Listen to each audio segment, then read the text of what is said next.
से बंसी शादी करल कई गे, शादी करल कई गे, बंसी मौगी के गौरव लेने जाए।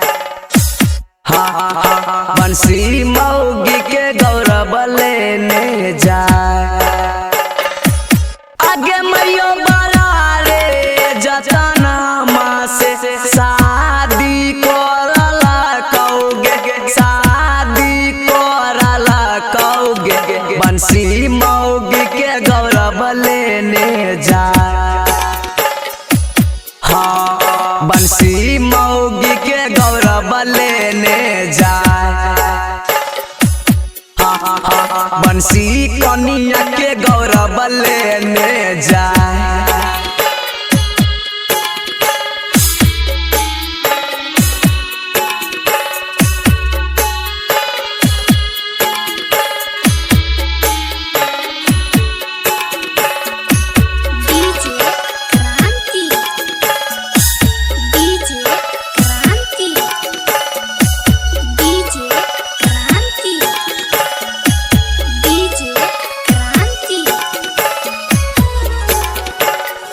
कि है गे मैयो करा खातिल हम दिल्ली खटली आओगे, पैन जब खटली आओगे, तैयो मौगी के गौरव लेने जाए।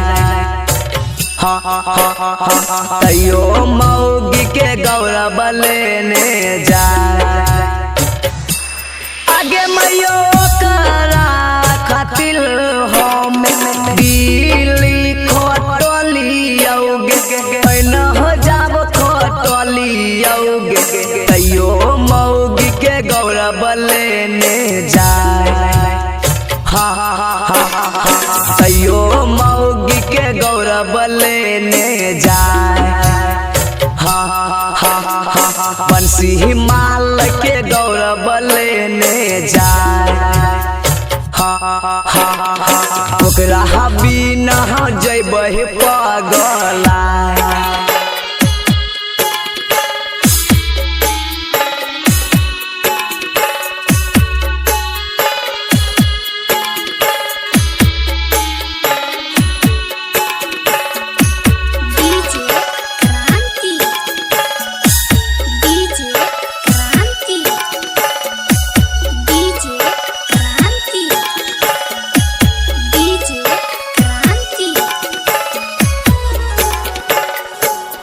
आगे मैयो गाँव के सब इज्जत हम माटी में मिलल कई गे, माटी में मिलल कई गे, अभियो मौगी का लही समझाए।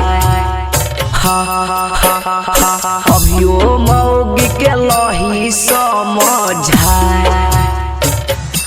आगे मैयो गाँव के सब इज्जत हम माटी में मिलल कई गे, माटी में मिलल कई गे, अभियो मौगी के लही समझाए।